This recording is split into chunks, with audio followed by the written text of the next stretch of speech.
Representative Alexandria Ocasio-Cortez, the freshman Democrat from New York's 14th Congressional District, ran her campaign advocating for transformative change. She billed herself as someone who would have the moral courage to actually represent her constituents rather than corporate interests. Recently, she revealed the Green New Deal resolution in the House, and on Friday, she announced that no one working in her office will earn less than $52,000 a year. So in a tweet, she said, "Leadership starts with our choices. That's why I decided that no one on my staff will make less than $52,000 a year. It's likely one of the highest entry-level salaries on the Hill. We pinch pennies elsewhere, but it's worth every dime to pay a living wage." And on the Hill, it says Ocasio-Cortez's communications director, Corbin Trent, told the outlet that salaries for the Congresswoman's office would top out at $80,000, well below the $154,634 median wage, according to a Legistorm analysis of congressional chiefs of staffs. I mean, I'm trying to find something wrong with this. Yeah. I'm really trying hard to find something wrong with this. But I can't. I really can't. But, I mean, who would have a problem with this? Well, she's trying to, you know, kind of provide a living wage for people on her staff. They're working for her and for essentially for the United States of America as well. Why not provide them with a better wage to make their, you know, their jobs less stressful and their situations less stressful, right? I mean, just like you, I have the same opinion. Someone like me, I can get behind this decision. It shows me that she's willing to walk the walk, that the things that she was talking about in her campaign have followed her into office. So she's willing to actually step up. She's actually willing to display her moral courage to do the right thing and actually represent the people that she represents, of course. So you have to keep in mind where this is at, okay? She lives in Washington, D.C. Her staffers are going to live in Washington, D.C. Washington, D.C. has one of the highest cost of living in the United States. Cost of living is extreme in Washington, D.C. Now, these positions, like these lower level positions that she's talking about paying $52,000 a year for, it's standard practice for them to be receiving about $30,000 a year, maybe $32,000 a year, something like that. That's not a living wage in Washington, D.C.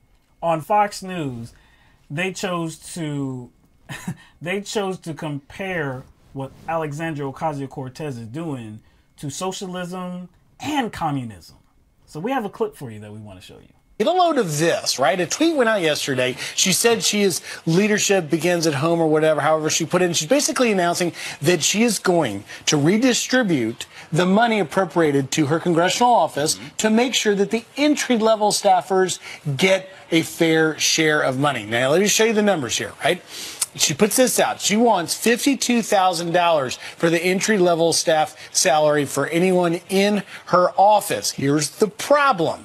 You've got to find a way to get money to pay the entry-level people, so she plans to take that from the chief of staff. It's beautiful. Senior staffers who would normally make $80,000 or normally make $154,000 for the chief of staff, probably only going to make about $80,000. Every Capitol Hill office has a limited amount of money to pay their staff, right? So you have to decide how to allocate it. She said everyone in my office will pay a living wage. So I'm going to pay $15 an hour, which means your entry-level intern is making $52,000, while your chief of staff, who is a very important role in a congressional office, now is capped at $80,000. As opposed to the actual market rate at Capitol Hill, which is closer to $150,000. Right. So everyone's between 52 and 80. It's actually socialism and communism on display. Yeah. Wait. Both socialism and communism. On display at the same time. Both socialism and communism. I'm pretty sure there's some room in there for some other isms. Yeah. You know what I'm saying? But I mean, he is right in one thing.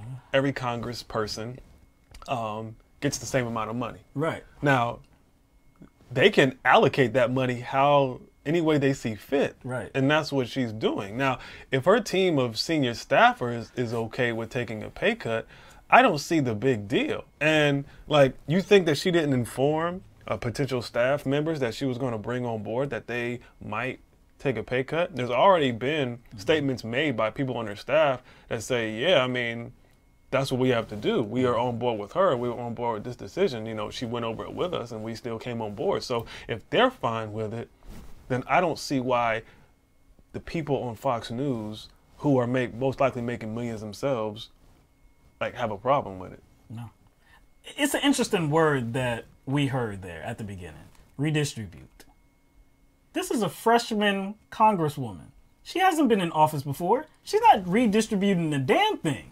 She just got into office. These are new staffers. They haven't taken any pay in her office ever. So these are new positions. If she can pay them, again, we talked about how it's her decision. All right, she has the authority to control what these staffers are going to make. If they're not comfortable with it, then they don't have to work for her. They don't have to work for her. But it's not redistributing anything. They are getting money through Alexandria Ocasio-Cortez's office for the very first time. Nobody's moving around anything. Now, we wanted to play one more clip from the same segment, and in this segment, it is Katie Pavlich who is doing the talking. Just try to stay with her. I mean, I'm fine with her moving the money around in her office, but let's not forget where that money comes from. They're not making that money in her office. They're not running a business where they're making a profit and money is coming in with revenue to pay for people's salaries. That money comes from taxpayers and is given to her office and she can move it around. If it was market-based, maybe she could pay entry-level staffers $54,000 a year given the market value of those positions in the private sector. But she'd have to have in the government, right, there would have to be a profit motive. There would have to be some business insight behind it. But let's not forget where that money is actually coming from. I'm told they're not making that members money. of Congress, she makes $174,000 as a congresswoman. She should probably redistribute some of that. Will you share some of that money, Ms. Congresswoman, with the rest of your staff who's not making as much as you? Let's just break this down really simply. I tried to stay with it. I tried to follow the many points that she made. It was pretty difficult to do so. So, Katie Pavlich, she began by saying, quote, "I'm fine with her moving money around in her office, but let's not forget where that money comes from." Okay, so cool. She's cool with Alexandria Ocasio-Cortez doing whatever the hell she wants to do with the money, allocating it to this person or this person, whatever she wants to pay out. She's cool with that. But then she makes the case that it's not cool. And it's not cool because of where the money comes from. So it comes from taxpayers. So it would be okay if it came from revenue. If we're talking about, like, what she said, if this was market-based. In a market-based situation, Ocasio-Cortez could decide how she values the work. But since it's taxpayer money, she can't do that. Who is deciding how to assess the value of a position? Isn't that on Alexandria Ocasio-Cortez? This is her office. She's not redistributing anything. If these staffers do not like to pay, if they have worked on the Hill before and they're accustomed to a certain salary and they don't like what Alexandria Ocasio-Cortez is selling, then they can move on. Alexandria Ocasio-Cortez is valuing the work at this amount, this amount, this amount. That's her prerogative. This narrative is, oh my gosh. But everyone gets the same amount of money to work with, though. They get the same amount of money. They get the same amount of money. They are in charge and they're of divvying it up the way they see fit. It's on her to put the value on those positions. But see, I still don't follow the logic. Like, so she's saying that Alexandria Ocasio-Cortez can't assess the value of work because she is she works for the government? Yeah, because this is not revenue. That makes no sense. It doesn't matter how the money is generated, whether it's through revenue, whether it's through government funding, which it is. This is government funding. Yeah. So I don't understand, like, her position. Like, why? Like, that's not a real good reason to disagree with Alexandria Ocasio-Cortez's actions. It's like this woman is literally mad because some people are getting paid more. Right. You're mad at her because she's saying that, these lower level positions. No, there's no way I'm paying them $30,000, $32,000. They are going to get a living wage, and you have something negative to say about that? Oh, we see what corner you're in.